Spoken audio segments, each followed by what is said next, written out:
오늘은 말씀의 제목이 영원히 온전하게 되신 아들. 그래서 이 제사장이신 하나님의 아들 예수가 온전하신 제사장이다 하는 말씀을 하고 있죠. 히브리서를 시작하면서 계속해서 이 말씀이에요. 처음 시작한 거 기억이 나시죠? 예수님께서 이 땅에 우리의 제사장으로 오셔서 우리의 구원자가 되셨는데, 그 예수님이 오신 제사장으로서의 오신 모습은 그 당시에 제사장이 있었잖아요. 그죠? 사람 제사장이 있었어요. 그런데 왜 예수님께서 사람 제사장이 있었음에도 하나님께서 제사장으로서 우리에게 보내셨을까 하는 그 말씀을 가지고, 그 하나님이 보내신 예수님, 이 제사장이 천사들보다도 낫고 모세보다도 낫고, 그래서 계속 이 예수님이 제사장 되심이 세상에 있는 사람들과 그 어느 것과도 비교할 수 없는 제사장이다.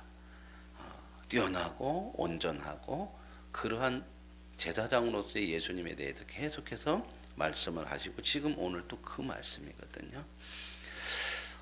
우리가 이제 이 말씀을 좀 이해를 하려면은 알아야 될 것들이 많은데, 그건 제가 이제 설교를 통해서 참 많이 말씀을 드린 내용입니다. 우리가 예수를 믿었다고 하는 것은 구원을 받는 건데요. 하나님의 구원을 받는 건데, 이 구원이라고 하는 의미는 두 가지를 성경에서는 말하고 있다는 것을 우리는 잊어서는 안 됩니다. 첫째는 죄로부터 구원입니다. 이거 죄에 빠져 있는 우리를 하나님께서 구원해 주시는 거죠. 이것은 뭘로 돼요? 하나님의 은혜로밖에 안 돼요. 이건 사람이 스스로 할 수 있는 일이 아니에요. 죄인이 죄에서 자리에서 나올 수는 없어요. 이게 빠져나올 수도 없고, 죄를 안 짓고 내가 스스로 구원에 이를 수 있는 것은 없습니다. 그러니까 하나님께서 은혜로 구원해 주신, 이게 구원의 첫 번째이고요. 또 하나는 이제 구원을 하나님이 해주셨죠. 구원받은 사람들 말하자면, 이게 이제 믿음으로 구원받는다는 말을, 그 하나님의 은혜로 구원받는다고 제가 말씀을 드렸잖아요. 그러니까 구원받은 성도, 구원받은 사람들이 이제 또 하나의 구원이 뭐냐면, 하나님이 하나님의 자녀로서 구원해 준 그 영광의 자리, 온전한 구원. 그러니까 이제 구원은 받았지만 아직 온전한 하나님의 사람으로, 영광의 사람으로는 아직 안 됐거든요. 말하자면 태어는 났는데, 사람은 사람인데 사람답게 아직 완성되지 못한 그런 모습처럼 완성되어져 가야 될 구원이 남아있는 거예요. 그게 우리 평생 동안 하는 것인데, 그러면 이제 구원은, 죄로부터 구원은 하나님이 하셨고, 그 나머지는 이제 구원해 줬으니까 알아서 하라. 물론 우리가 이제 그 구원에 이르러 가야 돼요. 우리의 책임들이 있어요. 가야 되는데, 우리가 그 구원에 완성되어지는 것도 우리 혼자 못하는 겁니다. 그렇죠. 우리가 끊임없이 깨닫잖아요. 이렇게 살아야지, 이렇게 살아야지. 결단하며 무너지고, 결단하며 무너지고, 또 결단을 했지만 세상 것에 미혹되기도 하고, 위협에 또 흔들리기도 하고, 내 부족한 믿음의 감정에 흔들리고, 생각에 이런 거 참 막 시험도 당한다, 별거 많죠. 그렇죠. 그러니까 우리는 수없이 이런 모습을 겪고 살면서도 알아요. 우리는 구원의 완성에 이르는 데도 혼자 안 돼요. 그러나 그 일을 우리가 해 나가야 되거든요. 그래서 구원자이신 예수님께서 저와 여러분을 죄로부터 구원해 주시지만, 또 우리와 함께 하셔서 끝까지 우리 구원을 이루어지도록 끝까지 도우시고 인도하시고 함께 하시는 그 구원에 예수님이 또 필요한 거예요. 무슨 말 이해가 되십니까? 그래서 하나님이 항상 함께 한다, 내가 너와 하나다, 나는 머리고 너희는 진짜, 이 얘기가 전부 구원의 완성을 이루기 위한 하나님의 의지요, 하나님의 결단이요, 약속이요, 확신이요, 이걸 우리에게 자꾸 보여주는 얘기거든요. 그래서 우리를 그렇게 할 거야. 근데 하나님이 그냥 다 가만히 있어도 해주는 게 아니라, 우리가 그런 자리에 이르는 사람이 되도록 우리를 키우는 것으로 하신다, 그 말입니다. 무슨 말이에요? 요즘 베트남에서 엄청난 일이 일어났죠. 축구, 그죠? 뭐 그냥 16강이고 뭐 아예 그냥 축구라고 하면 베트남 끼지도 못하는데 이번에 23세 미만에서 누가 그냥 그 4강까지 올려놨어요? 잘 모르시죠? 뭐 거기 모른다고 해서 뭐 구원에 뭐 관계는 없지만 박항서라고는 우리나라에서 이제 그 히딩크 감독 밑에서 같이 이렇게 코치하고 했던 분인데 이제 그분이 이제 어떻게 보면 조금 퇴출을 당한 거죠. 퇴출을 당해서 베트남으로 갔어요. 근데 베트남으로 갈 때도 부인이 그렇게 많이 격려를 했다고 하더만요. 거기 가서 하자. 사람이 퇴출 당하면 비참하잖아요. 그리고 거기는 이제 우리나라 한화하고 돈으로 계산하면 많이 낮기 때문에 연봉도 많지 않대요. 적은데도 이제 부인이 그렇게 가서 힘을 주고 격려를 해가지고 가서 했는데 4강에다 올려놓은 거야. 4강. 국민적인 영웅이 됐죠. 뭐가 참 중요하냐면 코치라고 하는 감독이 굉장히 중요해요. 그러잖아요. 감독이 얼마나 이 선수들을 잘 훈련을 시키고 끌어가서 전략을 써가지고 하느냐에 따라서 굉장히 이 승패 같은 것도 많이 좌우되잖아요. 이런 부분들이 있죠. 무슨 말 이해 가시죠? 그런데 아무리 감독이 잘한다고 하더라도요, 사람에게는 한계가 있는 거예요. 그죠? 그리고 이제 그 감독이 잘하는 데 있어서 또 뭐가 필요하면 선수들이 잘 따라오고 잘 해줘야 되잖아요. 그죠? 그런 일이 있어야 이게 잘 만들어져 가는데, 오늘 우리가 구원의 완성을 향해 가는 데 있어서는 우리 홀로 하기가 너무 어려운 거예요. 우리 연약함이 있고 부족함이 있고 우리는 아직 죄성이 남아있고 그렇죠. 그래서 우리를 구원하신 예수님께서 끝까지 우리를 말하자면 최고의 코치고 최고의 감독으로서 우리를 끌어가시는데 반드시 완성을 시키고야 만단 말입니다. 그 일을 이제 예수님이 하셔요. 그 일을 해 나가는데 우리가 그냥 가만히 있어서 그렇게 하는 것이 아니라 우리를 그렇게 만드는, 결국은 감독이나 코치도요, 전략을 짜고 대단한 감독의 어떤 영향력을 가지고 하지만 누가 실력이 커져야 돼요. 아무리 감독이 좋은 전략을 가져서 실질적으로 나가서 뛰는 선수는 누구예요? 그 운동 선수들이잖아요. 이 사람들이 결국은 실력이 있어서 잘해야 결국은 승리하는 거 아닙니까? 그러니까 저와 여러분을 구원했지만 하나님께서 그 구원의 완성에 이르게 하기까지 우리의 실력들을 키워내셔서 결국은 그 자리에 가게 해야 되거든요. 그런데 이제 그게 사람 제사장의 역할이에요. 그게 제사장의 역할. 제사장이 우리의 죄를 대속하는 그 일을 중간에서 하나님과 사람 사이에서 하는 것도 있지만 또 뭣도 있냐면 우리를 온전하게 세우는 그 구원에 이르기까지도 하는 역할이 제사장의 역할이란 말이죠. 그런데 사람 제사장은 한계가 있더라. 이 얘기를 말씀하는 거예요. 그런데 이제 누가 제사장으로 오셨다? 그 예수님이 누구다? 왜 예수님이 이 세상 제사장과 다르고 이분은 하나님의 아들이고 이 얘기를 계속 하냐면 결국 너희들이 이루어야 될 구원의 완성, 결국 우리 자신들이 결국은 하나님의 영광의 자리, 하나님의 그 아들의 그 온전한 수준의 모습에 이르기까지 그 일은 누가 하신다? 예수님이 우리와 함께 하시기 때문에 결국은 이루어지는 거다. 이 얘기를 하고 싶어서 말이죠. 그러면 이제 우리는 어떻게 해요? 나를 구원하신 그분이 내 인생의 구원의 완성까지도 책임지시고 나를 이끌어 가시니 이제는 우리는 어떻게 하자? 믿고, 그분을 믿고 그 감독 코치를 믿고 내 인생을 나를 맡기고 한번 그대로 해보자 말이죠. 그러면 된다. 그 확신을 주시기 위한 거예요. 그래서 믿어라, 믿고 가라, 이 얘기를 하고 있는 거죠. 근데 이제 우리가 아직 부족하니까, 그리고 이 믿음이라는 것도 참 우리가 믿어야 되는데 너무 많이 우리는 연약하고 세상에 참 상처도 많이 당하고 그래서 막 뭐라고 그래, 세상에 못할 놈 하나도 없다고 그렇게 살잖아요. 그죠? 세상을 살다 보면 그런 거 많잖아요. 그래서 세상에 믿을 놈 하나도 없어. 그 마음이 이제 어디까지도 가냐면 예수도 못 믿어. 이 마음이 왜 그러냐면 못 내려오는 게, 하나님이 말씀하시는 것은 세상 사는 것하고 내 생각하고 반대되어지는 일이 너무 많거든요. 세상 따라가지 말아라. 세상 방법대로 오면 세상에서는 성공한다. 이제 이것이 있는데 예수님은 뭐라고? 하나님은 세상 성공이 목적이 아니다. 이러니까 이걸 못 내려놓는 거야. 이걸 믿어야 되냐 말아야 되냐, 진짜 따라가야 되냐 안 따라가야 되냐.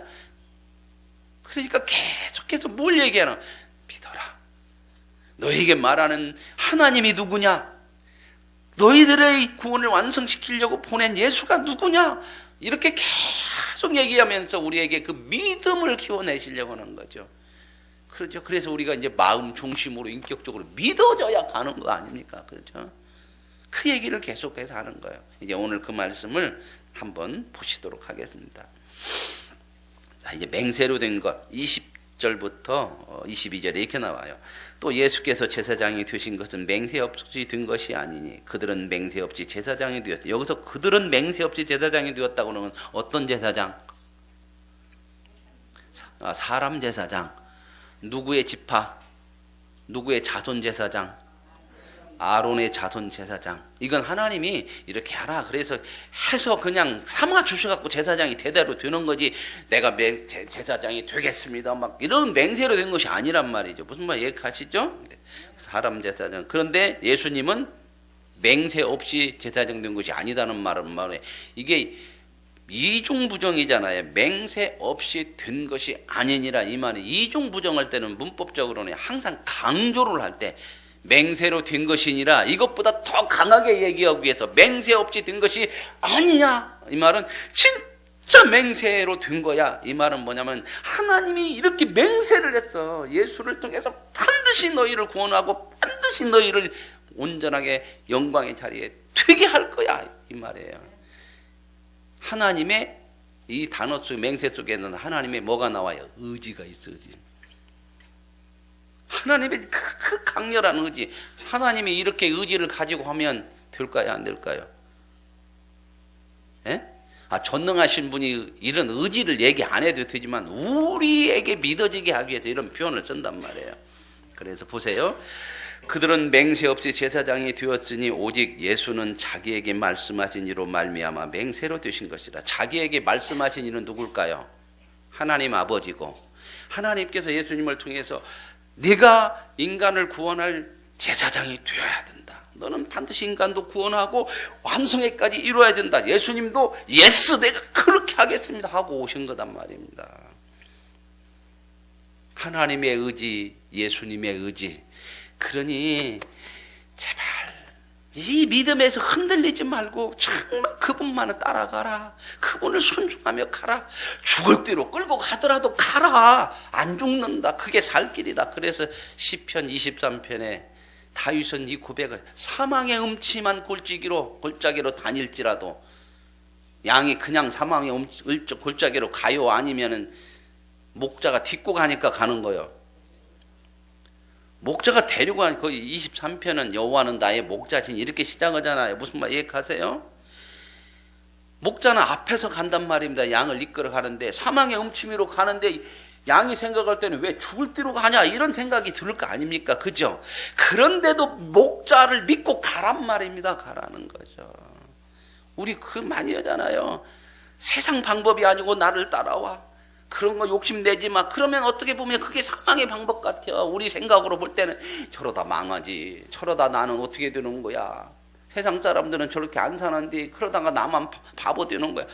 이런 사망의 골짜기 같은 생각들이 끊임없이 우리 속에서 일어난단 말입니다. 이게 우리 현실이잖아요. 그죠? 근데 어떻게 하라고요? 목자가 가면 가라. 뭘로? 믿음으로. 그 믿음을 주시기 위해서 끊임없이 우리의 삶 속에서 설득하시고 보여주시고 확신을 주시고 이 얘기야.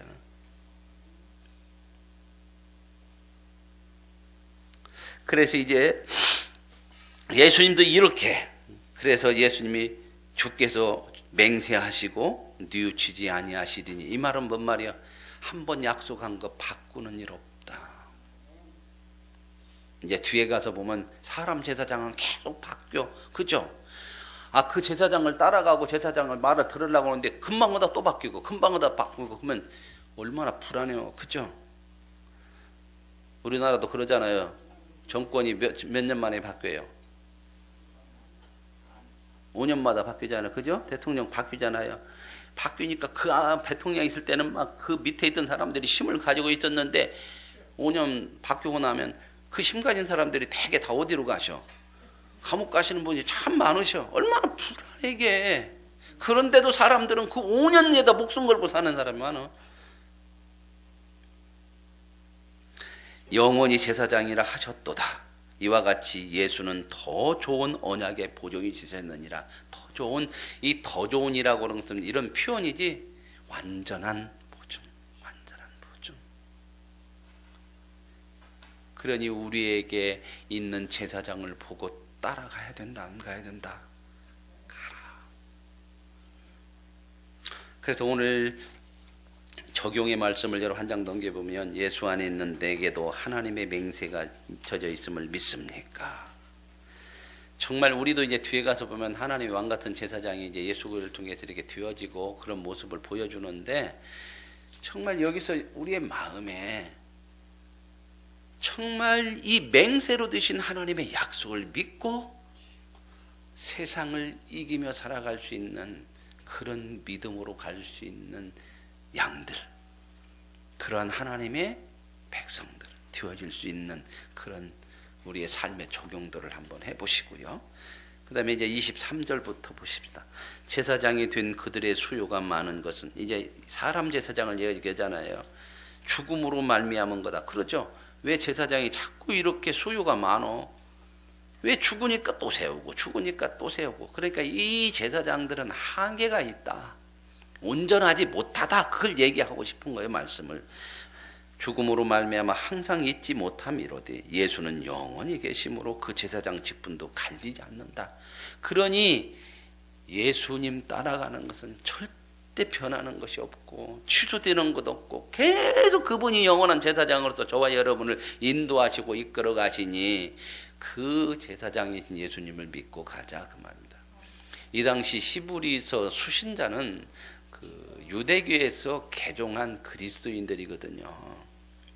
이방인들이 아니고 유대교에서 그 전에 유대교를 믿다가 예수님이 오시고 나서 이제 그리스도가 생겼잖아요. 이렇게 그리스도교가 기독교가 생기는데 거기에서 개종한 사람인데 굉장히 갈등 고민이 많을 거잖아요. 유대교로부터도 핍박을 받고 세상으로서도 핍박을 받고 또 율법에도 보면 지금까지는 율법만 붙들고 살았는데 율법에 보면은 제사장은 아론의 자손으로만 나온다고 율법에 써 있는데 새로운 제사장이 하나 왔다고 그러니 이런 갈등 고민이 참 많은 그 시대 사람들을 향해서 이 예수야말로 진정한 율법을 넘어서는 율법 위에 하나님께서 온전하게 율법을 완성시키는 제사장으로서 말씀을 하고 그러니까 갈등하고 고민이 있는 이런 사람들에게 지금 확신을 주는 말씀이에요.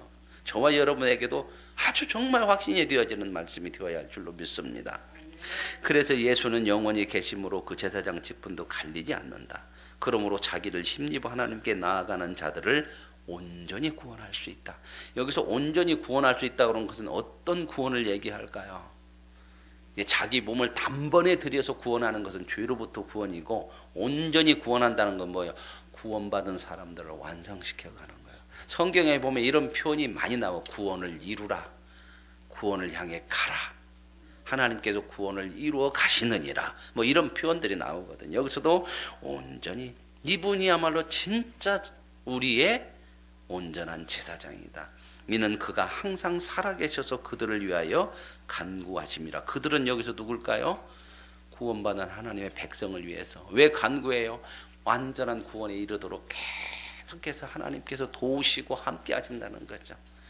오늘 저와 여러분이 구원받고 그 구원의 완전한 완성을 향해 영광을 향해 나아가는 그 길에 하나님께서 주 예수님께서 함께 계셔서 항상 간구하시고 도우신다는 겁니다. 저와 여러분이 이 믿음으로 사는 걸 늘 주님 앞에 구해야 돼요. 그리고 도움을 청해야 되는 겁니다. 이 말은 앉아서 기도만 하라는 얘기가 아니에요. 그분을 도움을 청했으면 그분이 내 인생의 주가 됨을 인정해드리고 따라 순종하며 살아가는 결단들을 가지고 이런 것이 있어야 되는 거예요. 살아내지 않은 것은 실력이 안 돼요. 우리에게 깨닫게 하고 말씀으로 주시는 것들이 참 계속해서 있지만 그 하나하나를 살아내는 것만 내 실력 되는 거예요. 우리가 이론적으로 배워서 알고 있지만 나가서 실질적으로 공을 차보고 연습을 해갖고 내가 내 발로 차에 치는 것만 그게 실력인 거죠. 그러니까 왜 순종하라고 그러냐, 말 잘 듣는 사람 만들려고 하는 게 아니고 우리를 하나님의 온전한 사람이 되어지는 그 실력, 그 수준으로 만들어내는 것 때문에 순종하라는 거죠. 믿어지십니까? 그 말씀 붙들고 살아가시. 오늘 하루도 한 말씀을 붙들고 어떻게 살 거냐? 정말 영원한 그분 믿고 오늘도 말씀 하나를 붙들고 살아내서 그 살아낸 것이 내 실력이 되고 영광이 되고 온전함에 추가되어지고 보탬이 되어지는 점점 하나님을 향해서 나아갈 수 있는 은혜가 있길 원합니다. 26절 이하야. 이러한 대제사장은 우리에게 합당하니, 우리에게 합당하다는 것이죠.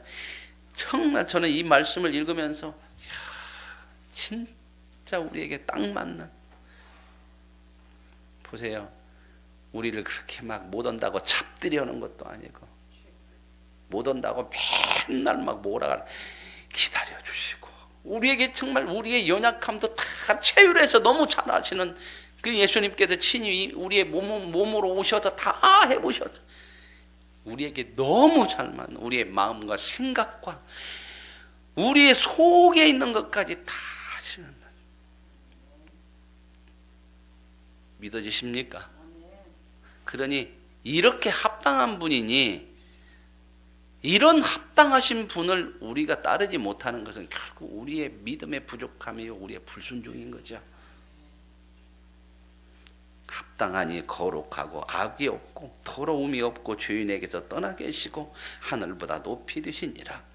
그는 저 대제사장들이 먼저 자기 죄를 위하여, 이 사람이 인간 제사장이에요. 인간 제사장은 제사장이면서도 자기 죄를 먼저 하나님 앞에 사함을 받고 고하고 또 백성들의 죄를 고해야 하는데 이 일을 꼭 해야 되거든요. 그러잖아요. 다음에 백성의 죄를 위하여 날마다 제사를 드리는 것 같이 그렇게 예수님은 할 필요가 없다. 왜요? 죄가 없으신 분이니까. 이는 그가 단번에 자기를 드려 이루셨음이라. 이 제사장은 짐승을 잡아서 하나님 앞에 자기 죄도 사람의 죄도 하나님 앞에 사함을 구하는데 예수님은 짐승이 아니고 자기 몸을 들여서 그냥 제물을 삼아가지고 단번에 우리를 구원하셨다는 거죠. 그러니 저와 여러분이 죄로부터 예수님으로 말미암아 구원받은 것은 완전한 줄로 믿습니다. 단번에 이제 더 이상 계속해서 그 온전하지 못한 제사를 드릴 필요가 없다, 그 말입니다. 예수님. 그리고 나서 이제 그것이 완전한 것처럼 자기 몸을 들여서 우리의 구원을 완전하게 하신 것처럼 이 완전하신 주님이 우리와 평생 함께 하시면서 저와 여러분의 영광, 구원의 완성도 완전하게 하실 것이다 하면 이것을 그러니까 믿고 가자는 겁니다. 그래서 예수 믿고 사는 것이 믿음으로 사는 거예요. 그래서 이제 율법은 약점을 가진 사람들을 제사장으로 세웠거니와, 그러죠. 율법에는 아론의 자손들이 제사장이 되었냐 하나님 말씀을 하셨잖아요. 약점이 있어서 항상 온전하지도 못하고 그랬지만 율법 후에 하신 하나님 맹세가 뭐예요? 예수 그리스도를 통해서 구원하고 그를 통해 온전하게 구원을 이룰 것이다. 영원하게 되신 누구를 세워서 제사장직을, 우리의 완성을 위한 제사장직을 하신다고요? 아들이다. 그러니 아들을 세웠는데 실패할 수 있겠느냐. 오늘 저와 여러분 이 하나님의 맹세로 되신 예수님의 제사장, 그 하나님의 열심과 의지로 말미암아 저와 여러분을 자기의 몸을 들여서 구원하시고 모든 것을 다하여서 저와 여러분이 구원의 온전함에 이를 수 있도록 오늘도 함께 계시는 그 주님과 함께 사는 인생을 확신하시고 오늘 또 그분을 믿는 믿음을 붙들고 살고 그 믿음을 구하고 그분을 따라 점점점 완성을 향해 나아가는 복된 저와 여러분의 삶이 되어질 수 있기를 원합니다. 하나님 아버지, 자 우리 같이 여기 기도 읽으십시다. 한 장 넘기셔서요 그 기도 나오시죠. 말씀에 의한 기도를 자꾸 훈련하기 위해서 그래요. 같이 읽읍시다. 하나님의 확실한 맹세로 저도 하나님의 제사장으로 인침받은 것을 알아 영혼 구원의 사명을 잘 감당하게 하옵소서. 변하고 떠날 수밖에 없는 사람을 의지하지 말고 영원한 제사장이신 예수를 힘입어 공동체를 위해 기도하게 하옵소서. 내 생각을 내려놓고 단번에 제 자신을 십자가에 드릴 수 있도록 힘과 은혜를 부어 주옵소서. 예수님의 이름으로 기도합니다. 아멘. 옆에 간증 적용은 한번 보시기 바랍니다.